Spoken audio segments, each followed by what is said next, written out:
Bismillahirrahmanirrahim. Assalamualaikum warahmatullahi wabarakatuh.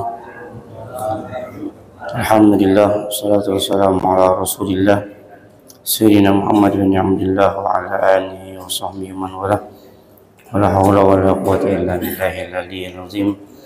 Allahumma salli ala Sayyidina Muhammadin wa ala alihi wa sahbihi ajma'in, amma ba'd.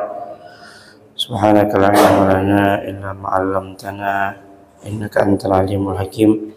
Qala rabbi shrah li sadri wa yassir li amri wahlul 'uqdatam min lisani yafqahu qawli wa qul rabbi zidni ilman warzuqni fahman, amin ya rabbal alamin.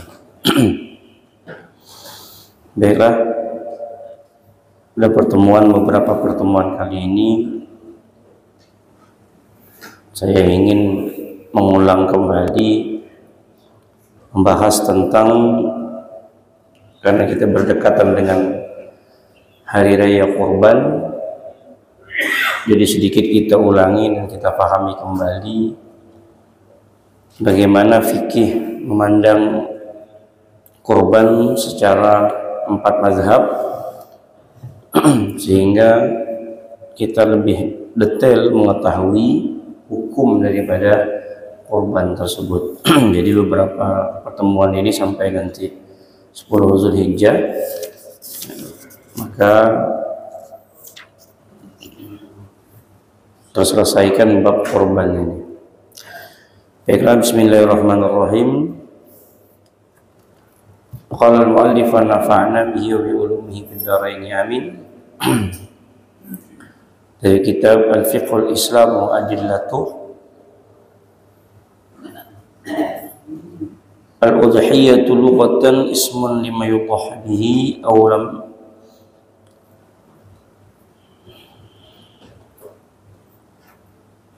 aw lima yudbahu ayyamu 'idul adha. Fal udhiyatu ma yadhbahu fi yaumil adha, wa fiqhan hiya dhabhu hayawanin makhsusin bi niyatil qurba fi waqtin makhsus, aw hiya ma yadhbahu minan na'ami taqarruban ila Allah ta'ala fi ayyamin nahr.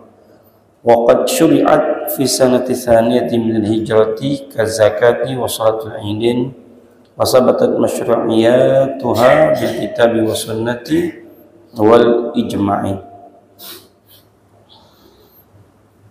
Di mana kurban itu disyariatkan pada tahun kedua daripada Hijriyah, sama zakat, kemudian sholat, perintah Idul Fitri, sholat Idul Fitri, perintah sholat Idul Adha, itu pada tahun kedua daripada Hijriyah, dan ditetapkan secara kitab dan sunnah wal ijma'. Adapun dalil daripada kurban, ayat Allah Subhanahu wa taala yang berbunyi fasholli li rabbika wanhar, salatlah kemudian potonglah hewan kurban tersebut. Nah, maka perintah salat Idul Adha, perintah salat Idul Adha itu lebih afdal daripada salat Idul Fitri. Gimana yang lebih afdal, Idul Adha atau Idul Fitri? Idul Adha. Karena Idul Adha lebih afdal, dia nas daripada Al-Qur'anul Karim. Maka Allah perintahkan salatlah, setelah salat maka sembelihlah hewan kurban tersebut. Nah, ini juga sebuah dalil bahwasanya menyembelih hewan kurban itu dilakukan setelah sholat. Apabila sebelum sholat dilakukan, maka tidak sah penyembelihan tersebut. Intinya dia harus setelah sholat terlebih dahulu. Maka khutbah Idul Adha itu sangat-sangat disundahkan untuk dipendekkan. Ya, khatib untuk berkhutbah itu lebih pendek dia, karena dia ada suatu hal yang lebih lagi dikerjakan, yaitu memotong hewan kurban. Lain kita dengan Idul Fitri. Kalau Idul Fitri, ya, dia khutbah dia agak sedikit lebih panjang, ya, karena setelah itu dia tidak ada lagi hubungan dengan, itu cuman budaya kita saja. Setelah itu diperintahkan untuk silaturahmi apa. Tapi tidak ada secara perintah Allah setelah ini wajib ini langsung. Nah, kalau Idul Adha kan ini ada suatu kewajiban. Sholat, kemudian yang ditunggu adalah untuk memotong hewan kurban. Nah, jadi dan juga Idul Fitri dan Idul Adha agak sedikit berbeda. Di mana bedanya? Kalau Idul Fitri itu kita pergi sholat itu disunahkan untuk makan, ya. Tapi kalau Idul Adha dia tidak. Di kita disunahkan untuk imsak, dia bukan puasa, karena haram berpuasa tanggal 10. Tapi itu imsak. Imsak itu menahan dari terbitnya fajar, dari subuh. Kita tidak makan memang seperti gini, tidak makan, tidak minum, nahan saja, menahan. Nah, nanti setelah sholat baru makan. Nah, itu sunnah. Dia imsak namanya. Tapi bukan puasa, Bu, ya. Tapi imsak, menahan diri saja untuk tidak makan dan minum sampai setelah selesai khutbah atau selesai sholat. Kemudian secara dalil Al-Qur'anul Karim, wal budna ja'alnaha lakum min sya'airillah. Dalam surah Al-Hajj Allah Subhanahu wa taala firmankan bahwasanya hewan-hewan kurbanmu itu adalah syiar. Jadi bentuk syiarnya Allah Subhanahu wa taala yang Allah perintahkan kepada kita, yaitu memotong hewan kurban. Kenapa? Syiar menunjukkan ekonomi Islam itu kuat. Ya, kita bisa berbagi, sosialnya tinggi. Kita bisa berapa ekor sapi dan kalau dijumlahkan berapa triliun. Ya, umat Islam mampu mengumpulkan dana. Kalau dikumpulkan se-Indonesia berapa sapi yang ada itu jumlahnya? Janganlah Indonesia, ya, Kalbar saja ini. Berapa banyak dari satu masjid saja mampu menghadirkan berapa ekor sapi. Artinya di sini syiar, ya, orang melihat Islam itu kaya, Islam itu hebat, Islam itu mampu, Islam itu punya rasa solidaritas yang tinggi, sosial yang tinggi. Islam berbagi, lebih-lebih di mana sifatnya kurban itu lebih tinggi. Kenapa? Karena dia tidak memandang kasta, dia tidak harus orang miskin, tidak. Lain dengan zakat. Ya, kalau zakat dia dipilih, ada 8 golongan, terutama fakir dan miskin di situ kan. Nah, kalau hewan kurban dia tidak. Hewan kurban dia boleh dibagikan kepada si miskin, kepada si kaya, kemudian siapa lagi?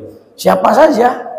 Dia sifatnya umum, ya, dia sifatnya umum untuk diberikan. Jadi dia tidak pandang bulu. Artinya di sini Nabi Shallallahu Alaihi Wasallam memerintahkan kepada kita untuk berkorban. Nah, dari segi syiarnya tinggi, dari segi syiarnya hebat. Maka ketika satu kampung, satu masjid, surau dia bisa menghadirkan korban, nah itu suatu kebanggaan baik untuk umat Islam. Kemudian dari kitab, dari sunnah, dari hadisnya Nabi Shallallahu Alaihi Wasallam, beliau mengatakan, ma'amila ibnu Adam yauman nahri amalan ahabbu ila Allah Ta'ala min iraqatid dam. Sesungguhnya amalan yang paling afdol di hari itu tidak lain dan tidak bukan adalah yang paling dicintai oleh Allah, bukan amal ibadah yang lain. Satu yang paling Allah cintai di hari itu yaitu iraqatud dam, menyembelih hewan. Itu saja yang paling Allah cintai. Karena kelak nanti hewan yang disembelih tadi akan datang menghadap kepada Allah Subhanahu wa taala menjadi saksi biquruniha wa adlafiha wa ash'ariha. Dia akan datang dengan tanduknya, dengan bulu-bulunya, dia akan datang di hadapan Allah Subhanahu wa taala menjadi saksi. Sesungguhnya bahwasanya dia adalah hewan yang telah dikorbankan untukmu ya Allah. Aku hewan yang dikorbankan untukmu ya Allah, dan fulan bin fulan inilah yang telah mengorbankannya. Aku yang menjadi saksinya ya Allah. Aku bersaksi dengan tandukku, dengan kulitku, dengan bulu-buluku ini yang ada ya Allah. Jadi dia menghadap kepada Allah Subhanahu wa taala. Wa inna dama la yaqa'u min Allah azza wa jalla bimakanin qabla an yaqa'a 'alal ard. Sebelum darah itu tumpah jatuh ke bumi, sesungguhnya Allah telah membersihkan orang yang berkorban tadi. Maka beruntung orang bisa berkorban itu beruntung. Tidak semua yang mampu bisa berkorban. Banyak juga orang yang punya duit, orang yang ekonominya tinggi tapi tidak mau berkorban, banyak. Ya. Dia menahan diri tidak untuk berkorban. Di hadis yang lain Nabi sallallahu alaihi wasallam dhaha Rasulullah bi kabshin amlahain. Nabi sallallahu alaihi wasallam berkorban dengan 2 kambing yang bagus, kemudian Nabi sallallahu alaihi wasallam memotongnya sendiri. Di sini sunnah kalau memang pandai yang berkorban dia yang memotong. Tapi kalau tak pandai janganlah macam-macam. Ya, nanti hidup lagi masih pula. Ya. Kalau sekiranya tak pandai untuk nyembelihnya, serahkan saja kepada orang. Tapi seandainya dia memang pandai dan mampu, sunnah dia yang memotong. Nah, kita kalau memang bisa yang berkorban paling tidak melihat, itu sunnah. Maka Rasulullah SAW berpesan kepada Sayyidah Fatimah, wahai Fatimah, kalau bisa kau lihat hewan kurbanmu. Nah, jadi kalau kita bisa untuk melihatnya, kita lihat. Tapi kalau seandainya tidak dilihat pun tak jadi masalah. Udah titipkan saja kepada masjid tersebut. Kemudian wa ajma'al muslimuna ala masyru'iyyatil udhiyah. Sepakat para ulama bahwasanya kurban ini adalah suatu amaliyah yang telah disyariatkan oleh Allah Subhanahu wa taala, dipandang dari segi Al-Qur'an dan dipandang daripada segi hadisnya. Wal hikmatu min tasyri'iyatihi wa syukrullah taala ala ni'amihil mutaaddidah. Nah, di sini apa hikmah daripada kurban tersebut? Syukur, bentuk rasa syukur kita atas nikmat-nikmat yang Allah Subhanahu wa taala berikan kepada kita. Inilah bentuk syukur kita kepada Allah Subhanahu wa taala. Wa ala baqa'il insan min amin ila am. Ada bentuknya kekalnya manusia itu, artinya masih adanya manusia di atas muka bumi ini dari tahun ke tahun masih ada. Ya, kita belum diberikan kiamat, belum ada kiamat itu datang, kita masih bisa jumpa lagi tahun demi tahun, kita masih berjumpa lagi, itu hikmah. Artinya bentuk rasa syukur kita di hadapan Allah Subhanahu wa taala. Bi khilafi shadaqatul fitr allati yaqsudu biha saddu hajatul faqr. Maka dikatakan di sini hikmahnya apa? Beda.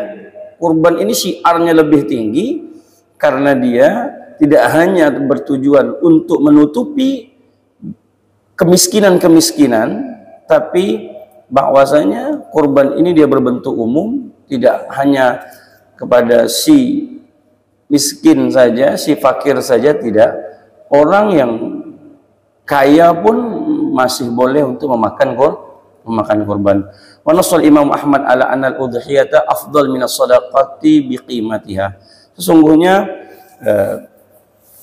hewan berkorban itu adalah amalia yang paling afdol daripada sedekah. Misal kita korban kambing lah. Korban kambing 3 juta. Kemudian kita sedekah juga 3 juta. Mana yang lebih afdol? Itu lebih afdol berkorban. Ini kita sedekah nih, ini sedekah 3 juta dengan kita berkorban, lebih afdol berkorban. Maka kalau sekarang ditanya, Ibu, Bapak, mana yang lebih afdal? Akikah atau kurban? Kalau saat ini ditanyakan itu, lebih afdal kurban. Mana yang lebih didahulukan Ustadz? Kurban atau akikah? Kurban. Nanti kalau udah habis hari raya Idul Adha, mana yang lebih didahulukan? Akikah atau kurban? Akikah. Mau diapakan lagi? Mau menunggu tahun depan. Karena tidak ada sama sekali dalil mengatakan harus kekah dulu baru korban. Tidak sah korban ente ngapula, ente belum akekah, tidak ada. Tidak. Bahkan dalam satu pendapat boleh digabungkan menjadi dua. Ada pendapatnya, kuat lagi pendapatnya. Dalam kitab yang dikumpulkan oleh Sayyid Ali Zainal Abidin bin Hasan Baharun, dalam kitabnya beliau mengatakan bahwasanya di situ ada satu pendapat boleh seseorang itu berkorban dengan niat akikah, dua-duanya dapat. Boleh. Ini saya korban nih. Korban dan akikah. Boleh. Tidak jadi masalah. Kalau mau dipisah pun lebih afdal. Ini akikahnya saya. Kemudian ini kurbannya saya. Boleh. Dua-duanya digabungkan dengan satu niat, dengan dua niat, amaliyahnya satu itu boleh. Ya, ini korban saya dan ini juga akikahnya saya. Boleh pendapat tersebut. Kemudian al-matlabus tsani, hukum korban. Apa hukumnya? Ikhtalafal fuqaha fi hukmil uqdiyah. Apakah hukum korban itu wajib atau dia sunnah? Nah, ini pandangan para ulama. Secara fikih kita baca di sini beberapa mazhab mengatakan, pertama, faqala Abu Hanifah. Imam Abu Hanifah mengatakan innaha wajibatun. Sesungguhnya korban itu hukumnya wajib marratan fi kulli amin ala muqimin min ahli amsar. Setiap tahunnya itu wajib. Imam Abu Hanifah. Wa dzakara Tahawi anna ala qawli Abi Hanifah wajibah wa ala qawli sahabi Nabi Yusuf wa Muhammad sunnatun muakkadah. Nah, menurut Imam Abu Hanifah sendiri hukumnya wajib dalam setiap tahunnya min ahlil amsar. Jadi setiap tahunnya itu wajib dia untuk mengeluarkan kurban tadi. Ya, tapi pendapat dari pandangan Imam Abu Hanifah sendiri, ya, ada juga dari mereka sendiri mengatakan tidak setuju dengan Imam Abu Hanifah. Mereka mengatakan seperti Imam Abi Yusuf dan Imam Muhammad mengatakan tidak, tetap sunnah muakkadah. Tapi Imam Abu Hanifah mewajibkan. Wa qala ghairul Hanafiyah innaha sunnatun muakkadah ghairu wajibah. Selain cuman Imam Abu Hanifah saja yang mewajibkan, yang lainnya tetap berkeyakinan bahwasanya itu hukumnya sunnah muakkadah. Wa yukrahu tarkuha liqadiri 'alaiha. Makruh untuk meninggalkan bagi orang yang mampu. Ya. Jadi kalau dia mampu meninggalkan hukumnya makruh. Dia mampu, dia punya duit lebih, semuanya dia punya. Kemudian dia tidak berkorban. Apa kau tak korban? Aku udah dah. Tahun kemarin udah ada aku korban. Jadi tahun ini ada. Korban itu sunnahnya tikror, berulang-ulang.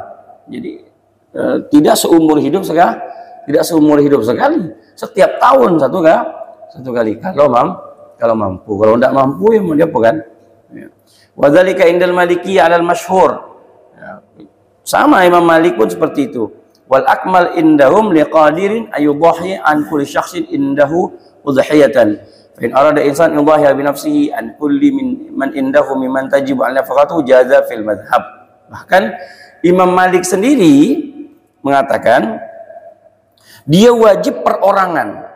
Orang tuh dalam satu keluarga gitu. Kita 5 keluarga. Maka setiap kita itu wajib satu. Nah, di sini pandangan Imam Malik mengatakan bahwasanya kalau seandainya tidak ada, cukup satu perwakilan daripada keluarga. Itu sudah cukup. Ya. Dan satu dia ini kita satu keluarga kita 5. Nah, ini istri, anak-anak kita, ini kan orang yang wajib kita nafkahi. Kemudian satu saja yang berkorban, nah yang lain ini seperti gugur kalau tidak ada. Artinya uangnya pas-pasan. Cuman itu saja, ya satu saja mewakili. Tapi bukan satu untuk semua, enggak. Nah, ini yang pemahaman yang salah ini. Jadi satu keluarga cukup satu kambing. Enggak.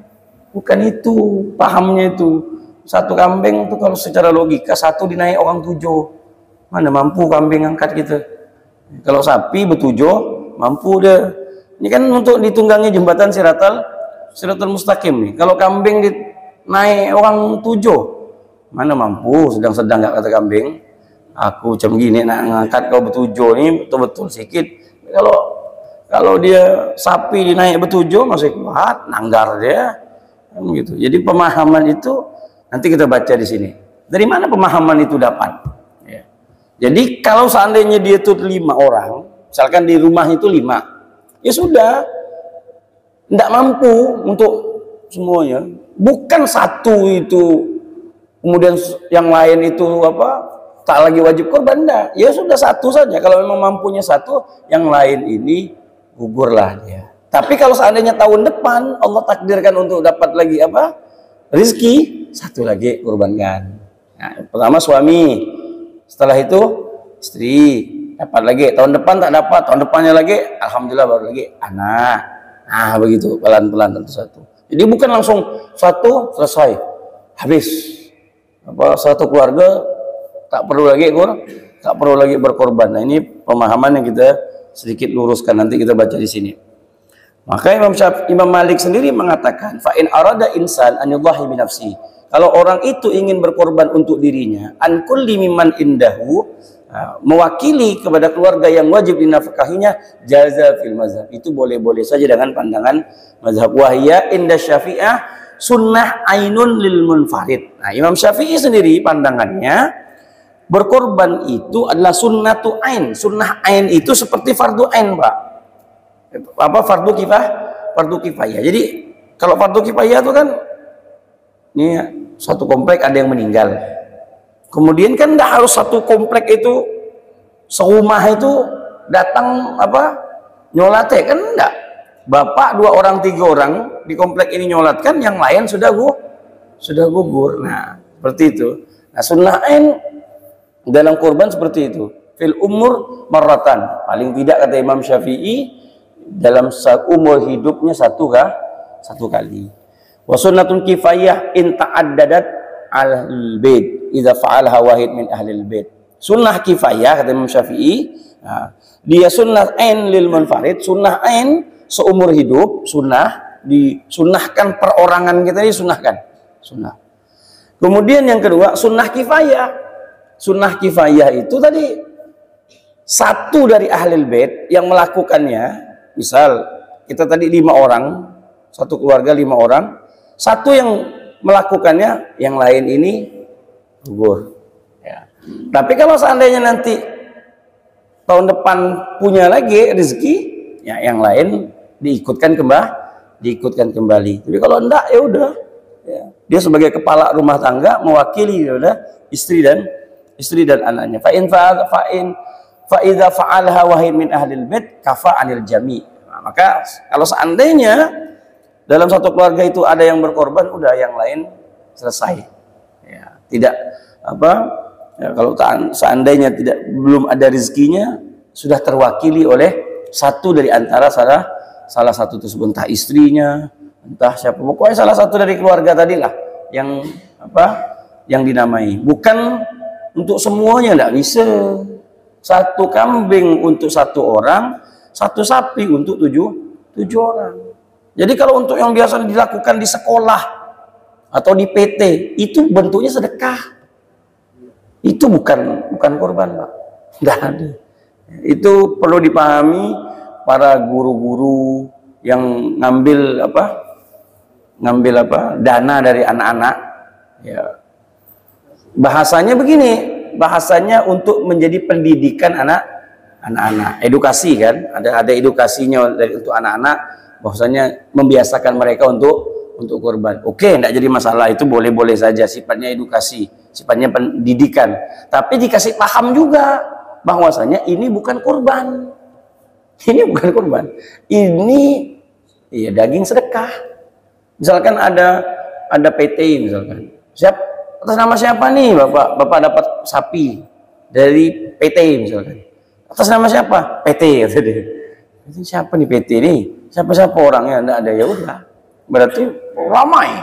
Dari PT berarti kan ramai, atau tanyakan yang punya PT atau memang seluruhnya. Kalau seluruhnya, oh ini udah, berarti bentuknya ini hadiah. Ya. Seperti itu. Wa dalilul Hanafiyah 'alal wujub. Lalu kenapa Imam Hanafi itu mewajibkan? Nah, ya. Kenapa dibahas? tidak hanya dilepas begitu saja. Kenapa tadi Imam Hanafi mewajibkan dan yang lainnya itu mensunahkan? Kita baca dalilnya. Qaulu alaihi salam, man wajada sa'atan falam yudhahi fala yaqrubanna musallana. Ini hadis diriwayatkan oleh Imam Ahmad, Ibnu Majah dan Abi Hurairah dalam kitab Nailul Autar. Dikatakan bahwasanya Nabi pernah bersabda, barang siapa yang mempunyai rezeki yang lebih, man wajada sa'atan falam yudhahi, tapi dia tak mau bersedekah, tak mau dia berkorban, duit banyak apa semuanya lebih, tapi dia tidak mau berkorban. Apa kata Nabi SAW? Fala yaqrubanna musallana, jangan dekat-dekat masjid kami, kata Rasulullah. Makna jangan dekat-dekat ini kan ada sedikit, ada makna yang tersirat dalam makna ucapan Rasulullah. Kalau kita marah sama orang begini, kita bilang, kau jangan dekat-dekat ya, kalau kau tidak lakukan ini, kau jangankan nak ke rumahku, dekat-dekat rumahku pun tak boleh kau. Berarti apa maksud kita itu? Ya, Pak, jengkel betul. Kemudian ada sedikit Nabi SAW ada ketegasan di situ. Bahkan di sini kalimatnya fala yaqrubanna, maksudnya jangan sekali-kali kau dekat dengan masjidku, kata Rasulullah. Jadi marah Rasulullah itu. Nah, hadis ini dipahami oleh apa? Oleh Imam Hanafi. Imam Hanafi mengatakan wa mislu hadzal wa'id la yalhaq bi tarki ghairil wajib. Ini ancaman dari Nabi. Ancamannya apa? Orang Nabi bilang jangan dekat-dekat kok. Ini ada sedikit ancaman dari Rasulullah, makanya aku wajibkan. Kata Imam Abu Hanifah. Wali annal udhiyata gurbatun yudhafu ilaiha waqtuha yaumil awzalika yu'lanu bil wujub li'anna al-idhafata lit-takhsis wal ikhtisas bi wujudil udhiyah fihi wal wujub wal mufdi ila al-wujud fi dhahir. Kemudian ini yang mengatakan sunnah ada juga dalilnya. Ya.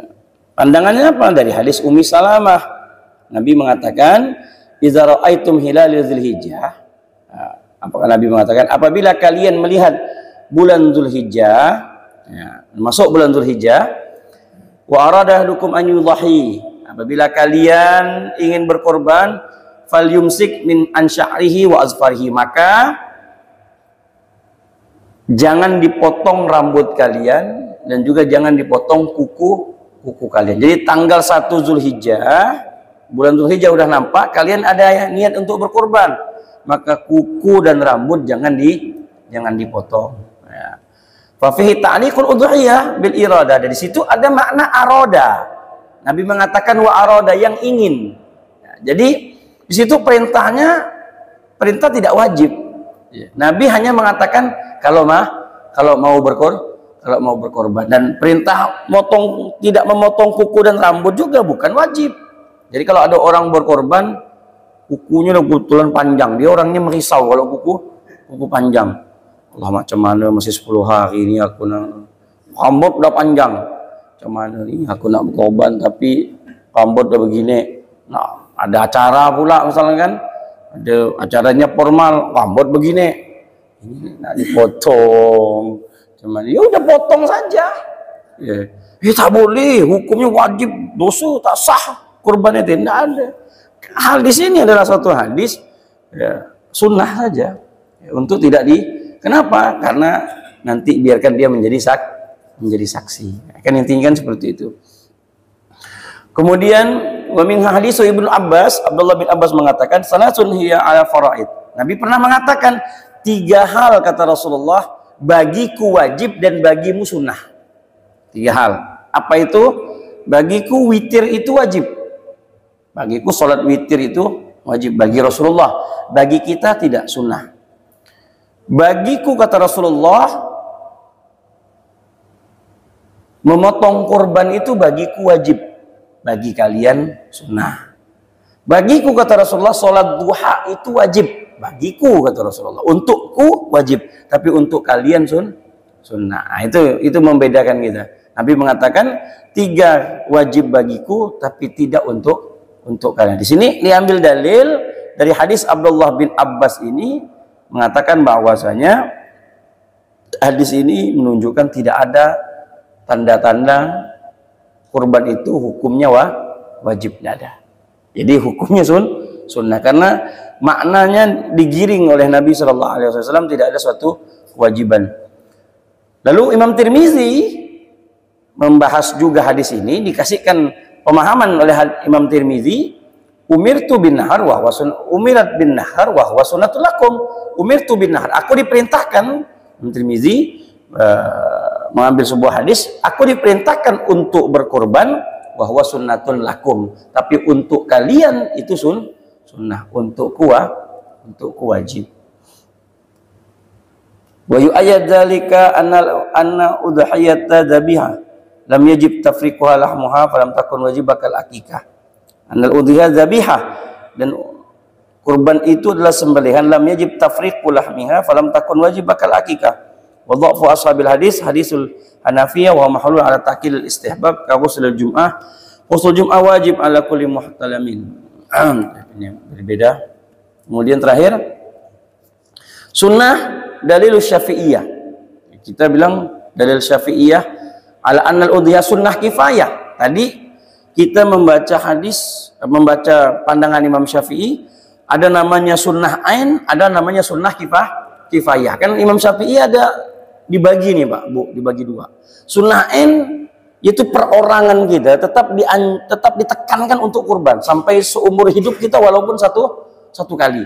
Perorangan, Imam Syafi'i mengatakan seperti fardu ain hukumnya. Tapi bagi Imam Syafi'i di kurban ini sunnah ain. Perorangan kita tetap dituntut, perorangan kita, istri, anak kita yang 5 semuanya dituntut satu. Nah, sunnah ain. Hadis Mihnaf Ibnu Sulaim, kunna wuqufan ma'an Nabi. Kami lagi bersama Nabi sallallahu alaihi wasallam. Fasami'tuhu yaqul, kemudian kami mendengar Rasulullah sallallahu alaihi wasallam di hari itu di wukuf, beliau mengatakan, ya ayuhan nas, wahai manusia, ala kulli ahli baitin fi kulli amin udhiyah. Nabi mengatakan bahwasanya setiap keluarga hendaklah setiap tahunnya mereka itu berkorban. Nah, pertama hadisnya. Wali anna sahabata kan yudhahuna fi ahli Rasulillah. Para sahabat melakukan kurban di zamannya Rasulullah, wa dhahir itla'uhu fala yunkar alaihim wa qad dhahan Nabi sallallahu alaihi wasallam bi kabshin saminain aqranain amlahain ahaduhuma an ummati wa sani an nafsihi wa ali. Nah, di sini dalil Nabi pernah berkorban dua ekor kambing. Lalu Nabi potong yang pertama, Nabi bilang, ini untuk umatku. Untuk umatku. Sembelih sama kambing, Nabi, untuk umatku. Nah, ini dari lowang bilang, apa? Kau udah korban? Udah. Bila? Nabi udah ngorbankan kita dah, katanya. Ini dasar orang yang tidak nak berkorban lagi tadi. Apa? Aku sudah pernah udah kena korbankan dah. Siapa? Nabi Muhammad. Nabi udah pernah ngorbankan kita dah, katanya. Jadi kita tak perlu gini korban dah, katanya. Cukup dah, katanya. Kemudian yang kedua, yang kambing yang kedua, Nabi Shallallahu Alaihi Wasallam korban untuk dia dan untuk keluarga. Nah itu Nabi Shallallahu, dalilnya seperti itu. Wa dalil Syafi'i anal udhiyah sunnatu ainil munfarid fi umur marah annal amra indahum la yaqtadi tikrar. Maka Nabi Imam Syafi'i mengatakan, kenapa dia sunnah ain? Karena bagi Imam Syafi'i dia tidak tikror. Perintah ini tidak tikror. Jadi perorangan satu saja. Misal dalam satu rumah tadi mampunya satu aja dulu. Nanti tahun depan udah jangan bapak lagi, pindah ke ibu. Nah, tahun depan lagi jangan bapak emak lagi, pindah ke anak. Ya udah.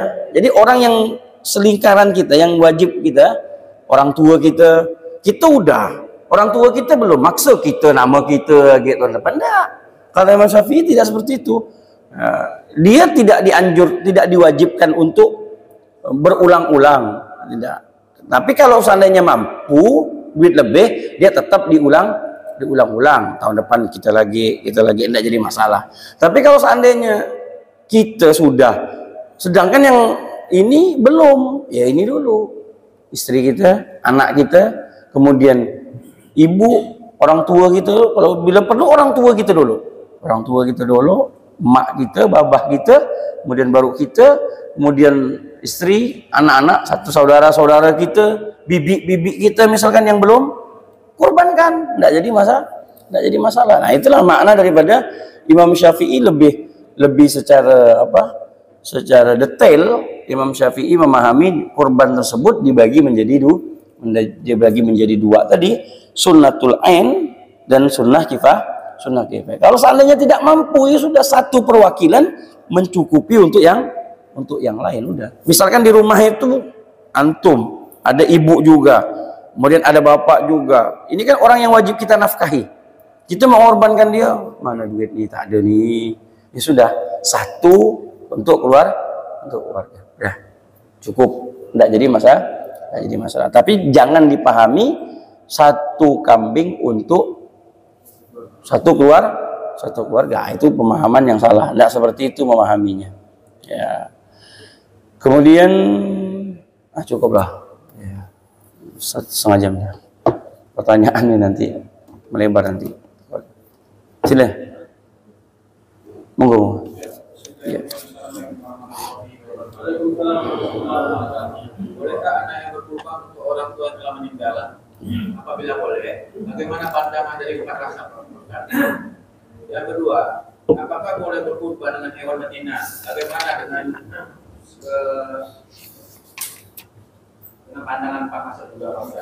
Pandangan dan kerjaan yang ada pribadi dari Assalamualaikum warahmatullahi wabarakatuh. Saya kebetulan ini saya udah hatam nih. Jadi saya baca ya sebenarnya. Pertanyaan tadi pertama, orang yang sudah meninggal kemudian kita korbankan, apakah boleh? Dari pandangan mazhab di sini dikatakan bahwasanya al-udhiyatu anil ghair. Qala Syafi'i la yudhi anil ghair bi ghairi izni. Pertama, Imam Syafi'i sendiri mengatakan tidak diperbolehkan untuk mengorbankan orang lain. Pertama, siapapun dia, baik dia mati, baik pun dia sudah hidup, apabila kita tidak minta izin sama dia, maka tidak boleh. Ya, jadi kita harus minta izin terlebih dahulu. Aku korbankan kau ya. Nah itu. Nah, menurut Imam Syafi'i, mayit ini tak bisa kita minta izin. Macam mana cerita nak kita bangunkan ke apa? Iya. Oi, bujuk. Aku nak izin kau, aku ngorbankan kau. Nah, ini menurut pandangan Imam Syafi'i, kurban ini harus minta izin. Kecuali memang ilam wala an mayitin illam yusabiha. Kecuali memang sudah ada wasiat. Kalau tidak ada wasiat, enggak ada. Pandangan Imam Syafi'i sendiri. Kemudian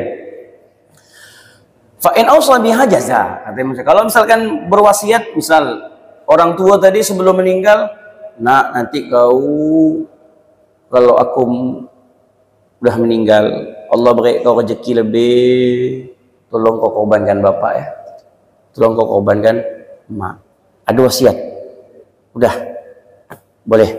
Kalau tidak ada wasiat, tidak. Satu pandangan gue. Ya, satu pandangan. Kemudian berbeda lagi ketika itu dagingnya untuk berkorban untuk mayit, sama sekali tidak diperbolehkan untuk mengambil sedikit pun. Nah itu.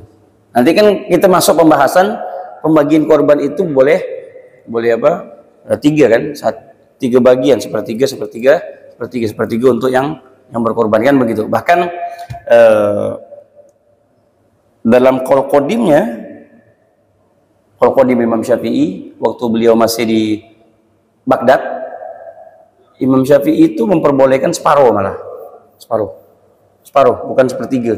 Separuhnya untuk yang punya, separuhnya untuk disedekahkan separuh. Tapi gol jadidnya tidak. Gol jadidnya ketika sudah di Mesir direvisi kembali, jadi 3.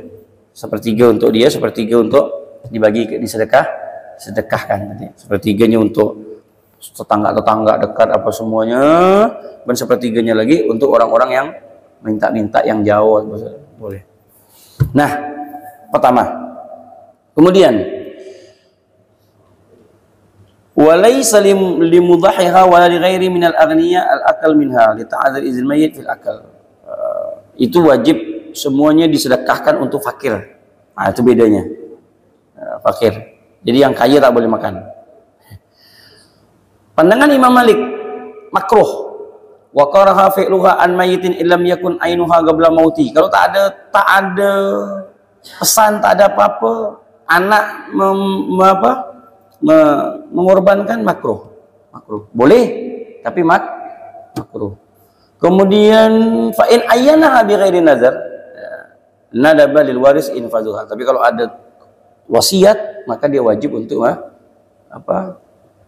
mengorbankan orang tuanya. Kemudian waqala al-Hanafiyah wal Hanabilah. Ini dua mazhab mengatakan, Hanafiyah dan Hanabilah mengatakan tuzbahul udhiyah al-mayyit. Boleh. Tak perlu izin, tak perlu apa. Tak perlu wasiat, tak perlu apa. Nah, inilah pandangan untuk kita mengambil suatu pandangan, mengambil suatu pandangan mazhab bahwasanya kita apabila ingin berkorban untuk untuk orang tua, ambillah pandangan daripada Imam Ahmad dan Imam Hanafi. Jadi Imam Hanafi dan Imam Ahmad bin Hanbal, beliau mengatakan tidak perlu izin dan tidak perlu ada wasiat, udah boleh.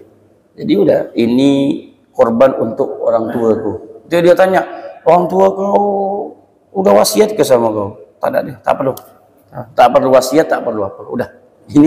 Ini pandangan daripada Imam Hanafi dan Imam Ahmad bin Hanbal. Beliau mengatakan di sini, tuzbahul udhiyah an mayyit wa yuf'alu biha ka'an hayyin min atasaddaqi wal akal. Sama. Baik itu sedekah apapun semuanya, untuk orang yang mati, untuk yang hidup, sama, boleh. Wal ajr lil mayyit, dan pahalanya untuk dihadiahkan kepada si mayyit, tak jadi masalah, boleh. Lakin yahrum indal Hanafiyah al-aqal min al-udhiyah allati dhahabiha lil mayyit bi amrih. Nah, tapi dengan catatan bahwasanya daging yang kita korbankan untuk mayit sama sekali tidak diperbolehkan untuk diambil. Itu saja. Misalkan ini untuk si Mafulan ya, oh itu kan almarhum bapakku, itu punya sepertiga tuh, itu antakan koma, tak ada boleh, karena dia sudah untuk si mayit. Kalau untuk bapak sendiri tidak jadi masalah, untuk ibu sendiri tidak apa-apa untuk diambil. Tapi kalau bisa lepaskan ya semuanya. Ya, kalau udah ya, atur aja panitia untuk dibagikan kepada kasihan orang ada yang tak makan daging, ya, nunggu makan daging lama betul, dan nanti makan daging terus. Ya.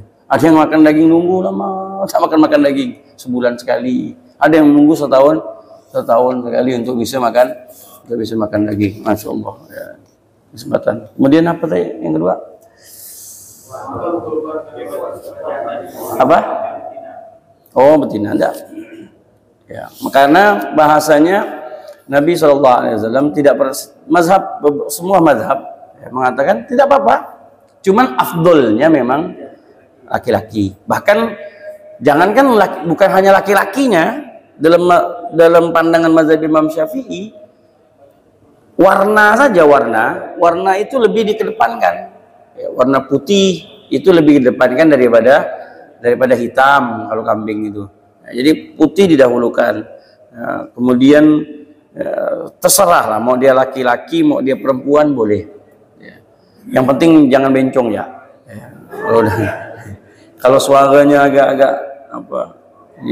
nah, itu jangan, atau ngaungnya agak sedikit beda. Nah, ini laki-laki ke perempuannya.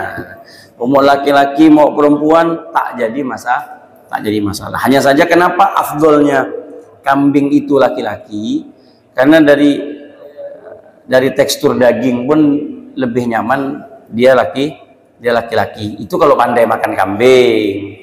Kalau udah dimasak dengan santan tak bisa bedakan mau dia laki-laki ke perempuan. Intinya yang penting itu kambing yang sudah pantas untuk dikorbankan, sapi yang sudah masuk umurnya untuk dikorbankan. Udah, misalkan ada duitnya, biasa kan beda kan harga sapi betina sama sapi jantan ini kan beda. Oh, yang ini misalkan 15 juta, sedangkan yang ini 18 juta, apa jadi 3 juta. Cuman duitnya cuma ada segini. Ya sudah, jangan dipaksa. Ya, carikan sapi yang betina. Nah, yang penting masuk, ya, masuk umurnya sudah masuk, apa semuanya sudah masuk, udah. Ya. Kalau ditanya mana yang lebih afdol, kambing atau sapi? Sapi. Mengapa? Karena dia lebih banyak dagingnya, manfaatnya. Jadi dilihat dari segi banyak manfaatnya. Nah, tapi kalau misalkan dari kambing, manfaatnya, oh ini kambing lebih, ya kambing. Tapi dari segi pembagian lebih banyak sapi karena dagingnya lebih banyak. Nah, Allah, tapi banyak orang suka kambing lah. Iya. Kalau anu tuh bakat makan sapi banyak-banyak. Baik, seperti ada lagi, silakan. Silakan. Oh. Bentar. Coba dulu, Pak Haji dulu. Kalau dilihat penjelasan Pak Ustadz itu orang yang wajib berkorban atau pergerakan wajib atau sunnah dan beberapa imam, apakah itu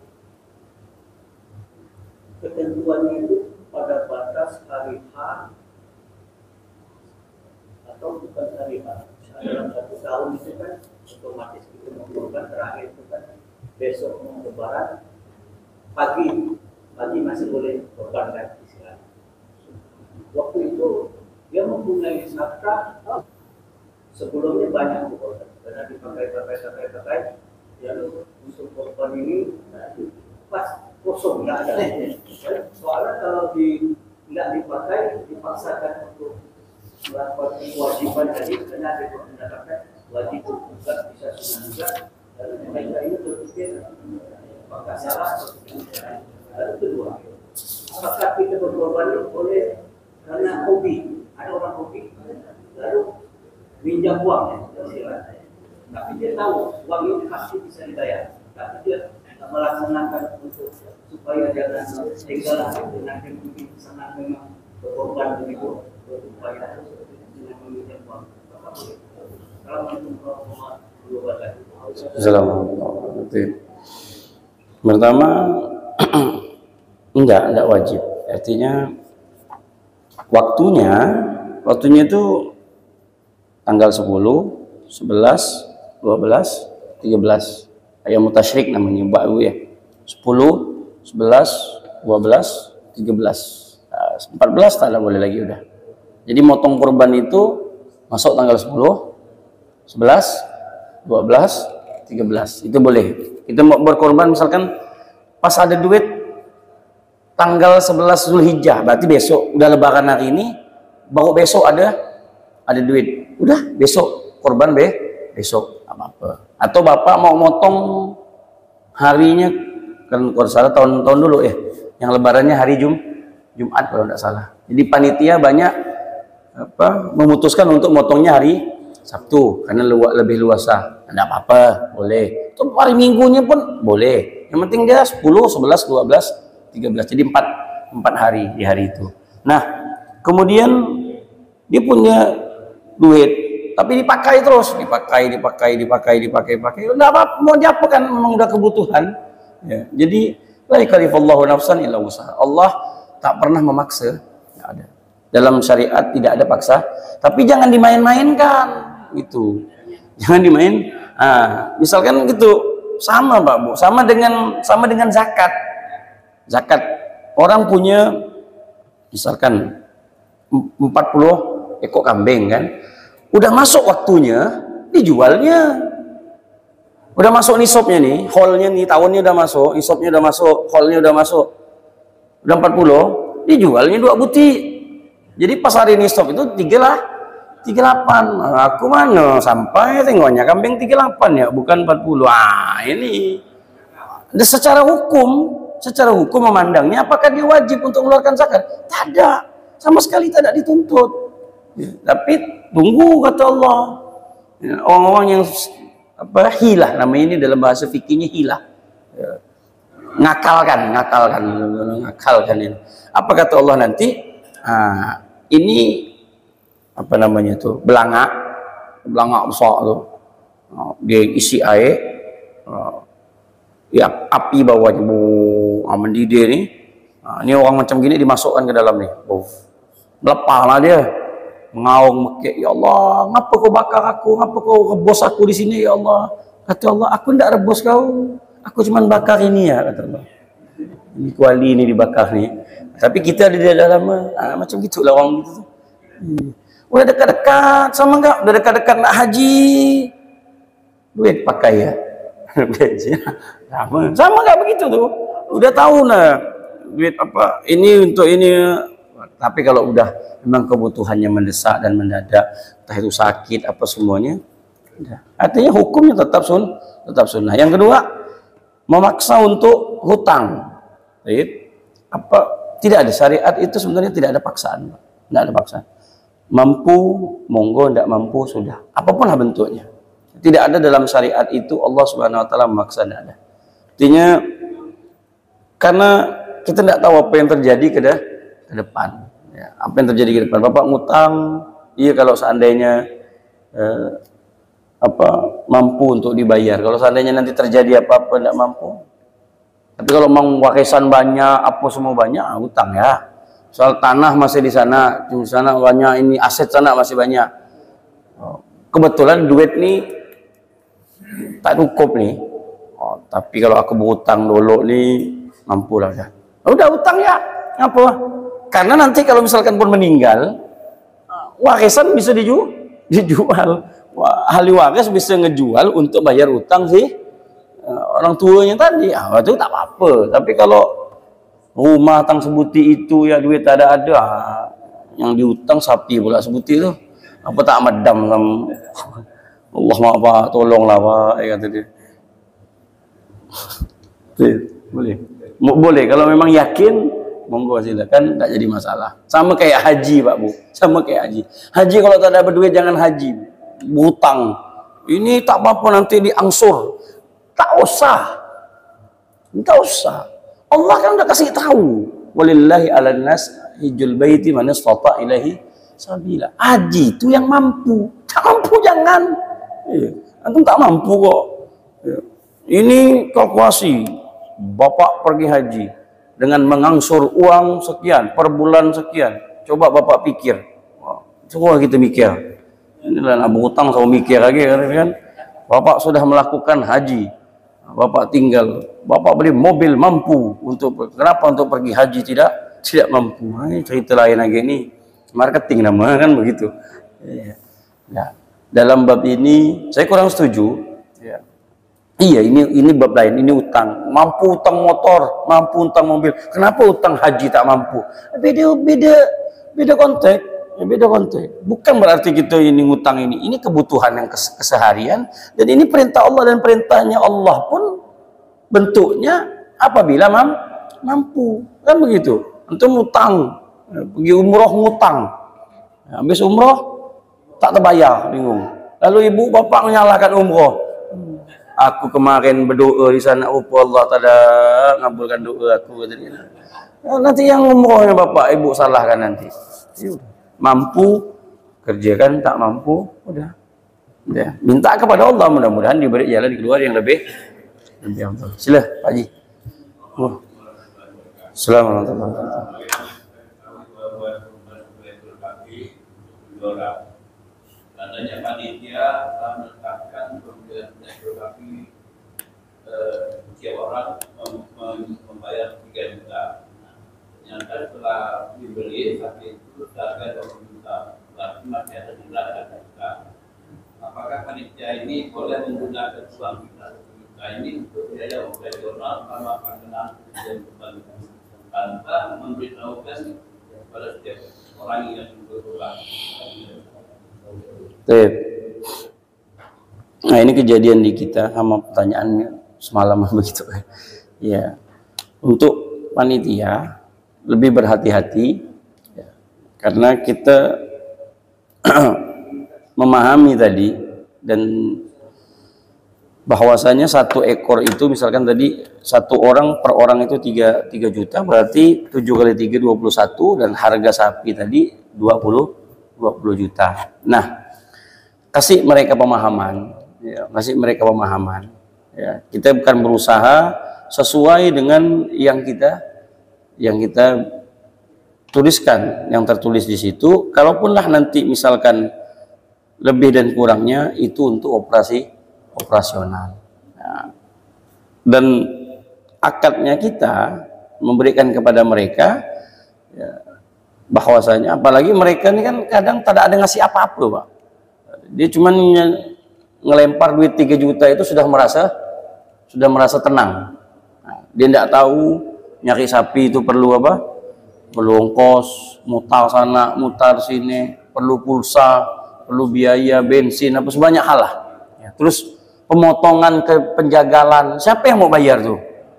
Duit misalkan dia kalau menggunakan masjid, air masjid, itu siapa mau bayar air masjid tuh? Ya, jangan pakai fasilitas masjid, ya, kan tidak ada hubungannya dengan masjid. Masjid itu hanya media saja, ya, tapi kepengurusan pakai air masjid, dihabis-habiskan air masjid tanpa ada pengembalian untuk ke masjid, tak boleh. Itu nanti kembali lagi ke bab wakaf, sering saya bicarakan di Al-Mujahid semalam. Masjid, hati-hati, Pak. Ya, tidak ada hubungannya, itu hubungan pribadi. Kurban itu kan pribadi, Pak, pribadi masing-masing. Nah, masing-masing inilah bertanggung jawab. Ya, tadi itu diambil dari mana? Akomodirnya diambil dari duit itulah. Jadi panitia pun menetapkan tadi, udah ditetapkan. Ya, 3 juta ini sudah sesuai untuk semuanya. Sapinya dapat, upah potongnya semuanya dapat. Jadi tidak ngambil lagi dari, misalkan ini sapi, ya. Lalu kita pengen tukang potong, ngerepotkan, kau potong ya, nanti kepala tuh sebagai apa, ongkos untuk kau. Justru malah nanti bahaya, korbannya tidak sah, penjualannya haram, kan begitu, kan tak boleh dijual ini. Atau kita bilang kulitnya nanti buat upah si tukang potong, tak boleh juga, haram juga, tidak boleh dijual, sedikit pun tidak boleh dijual oleh panitia tadi, hanya untuk apa, mengakomodir operasional tadi. Oh, tak boleh. Jadi udah betul, sudah panitia tadi ambillah dari duit situ, ya, kalau bisa perlu transparan saja kepada siapa. Nah, nanti ini ada akomodir. Kalau Bapak mau, syukur-syukur misalkan kalau panitia itu memberikan uang yang berbeda. Nah, itu lain cerita.